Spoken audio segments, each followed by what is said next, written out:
Two countries, often referred to as the Anglosphere twins, are divided by the vast Pacific Ocean in opposite hemispheres, but united by similar economies, challenges, and a British colonial heritage. If you compare their current exchange rate, it also reflects a similarity.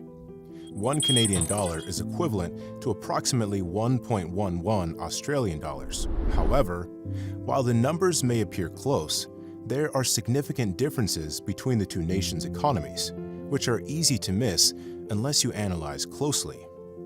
Currently, Australia is struggling with its soaring cost of living, while Canada is on the brink of its shattered Canadian dream.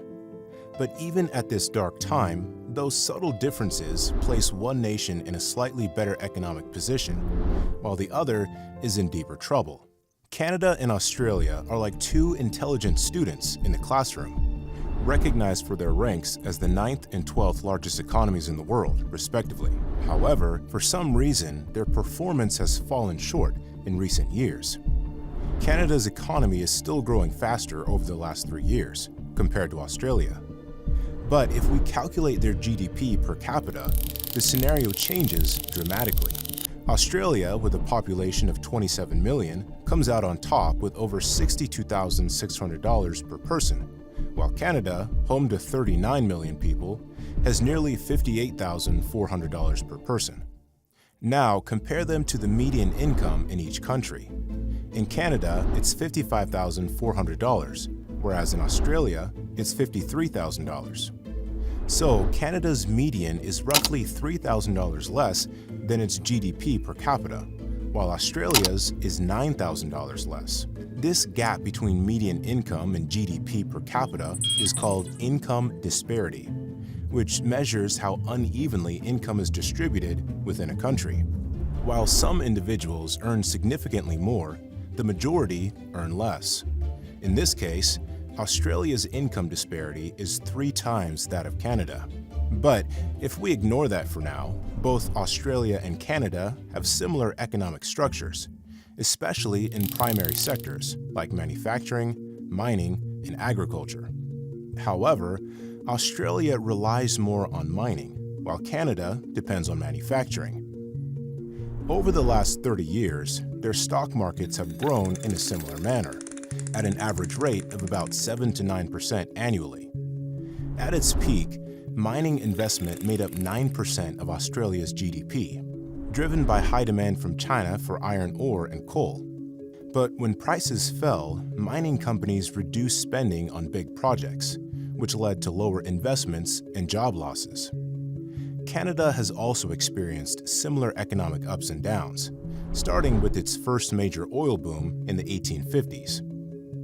In the last 30 years, more investment in oil and gas has increased crude oil production and exports. As technology improved and oil prices rose, investment shifted to oil sands projects. However, when the 2008 financial crisis hit, it changed everything for Canada.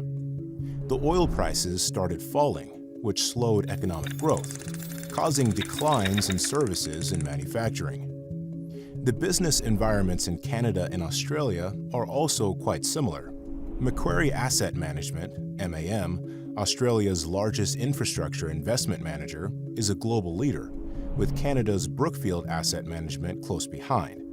However, 6 of the 10 biggest global companies by revenue are from the US or China. In comparison, Canada's Brookfield is ranked 117th, and Australia's BHP Group is 180th. It roughly shows that Canadian and Australian companies might be losing their competitive advantage. But in banking, the 4 largest banks in both Australia and Canada hold 3/4 of deposits, while the top US banks control less than half. This trend also applies to domestic aviation, where both countries have a duopoly, and telecommunications, where there's a triopoly. Plus, both countries have strong commodity sectors. Canada ranks 4th in oil reserves and exports gas, coal, and iron ore, while Australia leads in coal and plans to process lithium and cobalt by 2030. But the problem is that Australia and Canada heavily rely on exports to larger economies. For example, Australia mainly exports iron ore, coal, and natural gas to China, while Canada's main trading partner is the US, where it sends automotive products and energy. This dependency on a single major trade partner can be a reason behind their economic vulnerability. In high-tech industries, Australia and Canada are comparatively less prominent. While these products, such as aerospace and pharmaceuticals, account for over 7% of combined exports for OECD countries, they contribute only 4% to Canada's exports and less than 2% to Australia's exports. Because there's a lack of innovation in these two countries compared to the US and South Korea. The reason? Insufficient funding. Canada and Australia have highly ranked universities and high rates of tertiary education, but spending on research and development is only 1.7% of GDP in Canada and 1.8% in Australia, which are below the OECD average. As a result, most university graduates and college passouts look for jobs only instead of innovation or research. But ironically, tech jobs are the most in demand in Canada. Provinces like Ontario and British Columbia have created special programs to attract skilled foreign tech professionals. Similarly, with a competitive and open market, Australia also boasts a dynamic private sector and a skilled workforce. In fact, both Canada and Australia offer great job opportunities for immigrants as well. In Canada, federal employees typically work 8 hours a day, amounting to a total of 40 hours a week or 2,086 hours annually. And Australia has a standard workday of 7.6 hours, resulting in a weekly total of 38 hours, or 1,797 hours per annum. If you live in Australia, you'll enjoy more free time compared to your Canadian counterparts. Plus, Australia offers higher wages as well. The minimum hourly rate in Australia is $23. If you work 5 days a week, you make a weekly income of $874, which equates to approximately $3,500 monthly, even after accounting for 2 days off each week. In Canada, the situation differs significantly, with an hourly wage of $17. Naturally, you would earn much less than in Australia, likely bringing home just over $1,000 a month after taxes. This is a significant economic gap between the two countries. But the good news is that job security is noticeably high in both cases. In Canada, the employee retention rate increased to 15.5% last year. In addition to that, about 85% of workers in stable jobs receive pensions, and 94% get paid if they are sick. Similarly, in Australia, many workers feel secure about their jobs, with an average job retention rate of around 39%. Plenty of workers feel pretty confident that they won't have to face any job cuts in the middle of their career. Rather, their biggest challenge is the taxation. According to polling data, most Canadians feel their total tax bill, the sum of all taxes Canadians pay, including personal income taxes, sales taxes, and property taxes, is too high. While the cash rate in Canada is 4.75%, the real tax rate is 32.1%, with a tax-free limit of $15,000. If you earn $52,000 a year in Ontario, you'll pay $14,043 in taxes and take home only $37,957 with you. This is again higher than the OECD average of 23.6%. On the contrary, in Australia, the real tax rate is lower at 23.5%, while the bank interest rate is similar to Canada, 4.35%. The Australian tax system dictates that people who earn more pay higher taxes. The tax-free limit is $18,200, but that's not applicable for the foreign residents. Rather, lifestyle in Australia comes with a hefty price tag for immigrants. In fact, Australia is the 16th most expensive country to live in, while Canada ranks 24th, which balances out the two nations. If you look at the Big Mac Index, you'll see buying a Big Mac costs more in Canada at $5.25, compared to $463 in Australia. But don't judge these countries on the basis of this index, because the cost of living is indeed pretty high in Australia and varies greatly by region. For example, Sydney is the most expensive city, followed by Melbourne, Perth, Canberra, and Brisbane. The cost of living here for you alone is $1,075 per month, while in Canada, it's just $980. Plus, Canada offers generous government benefits for food security and healthcare. In Canada, weekly grocery costs average around $76, while in Australia, they are around $71. Fuel prices in Canada are about $1.25 per liter, compared to $1.48 in Australia. Public transport also costs around $95 in Canada and $150 in Australia, while utilities are about $149 in Canada and $207 in Australia. Considering all, Canada is 9% cheaper than Australia. The reason? Basic healthcare is totally free in Canada and provided through Medicare. To use Medicare, you need health insurance, and additional healthcare costs are usually lower in Canada, making the system more humane. But in Australia, only permanent residents can access Medicare, but many people prefer private health insurance for dental and specialist services. Much like healthcare, education is also cheaper in Canada than in many other countries. Public schools are free even for immigrant children until they turn 16 or 18. Private schools in Canada charge tuition fees that range from about $9,500 to $17,000 per year. On the other hand, public schools in Australia are mostly free for permanent residents and citizens, but many of them ask for a donation or voluntary contribution pretty often. However, for both healthcare and education, citizenship stands as an important factor to both the countries, especially for Australia. In Australia, you can apply for citizenship after living there as a temporary or permanent resident for 3 out of the last 4 years. You might also need to show proof of employment. In the case of Canada, you need to live there as a permanent resident for 3 years, 1,460 days. You also have to take a citizenship test and file tax returns.